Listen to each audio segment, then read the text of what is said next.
Obsessively tidy people are more likely to be racist, scientists claim. Scientists from Yale University claim to have found a link between a deep aversion to disorder and social prejudices. They say that those who are obsessed with tidiness and symmetry are more likely to hold racist views. Aversions to mess, out-of-place clothes, crooked pictures might explain why some folk take against socially deviant groups like ethnic minorities and those who operate outside the mainstream. Researchers conducted a series of 8 experiments on American and Chinese children and adults and found that those who showed a hatred towards geometric oddities also scored highly for social discrimination.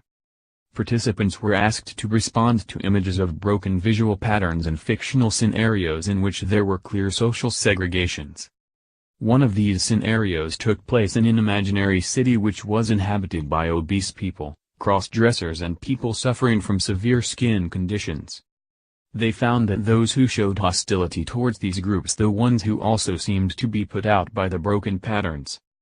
Lead author Anton Gallwitzer says, "The research does provide a simple potential explanation for why people feel uneasy around and dislike people who deviate from societal norms.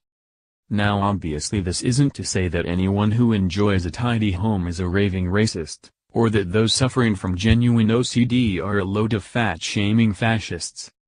After all, OCD is not simply a love of order.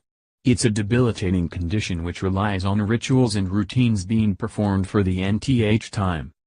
We're talking about 8 studies which have used just 144 people to base this research on. That's pretty small. And we also don't know any other factors such as experience, background, education that might prompt people to form unsavory opinions. Therapy can be awkward and uncomfortable, but that n number 039 is kind of the point. Mental illness has shaped my career, but at n number 039 it's not all bad. Why we shouldn't be ashamed of going to relationship therapy. But it's interesting that there might be a link between order and discrimination. After all, many extremist political groups rely on order and formation, uniforms, marching, neatness, to control and rule. It's not beyond the realms of possibility that those who go towards the extreme right and left might be concerned with keeping order than the rest of us. More, this football team is calling out racism in grassroots football. More, meet the 19-year-old who's launched her own range of pro-black political slogan jumpers.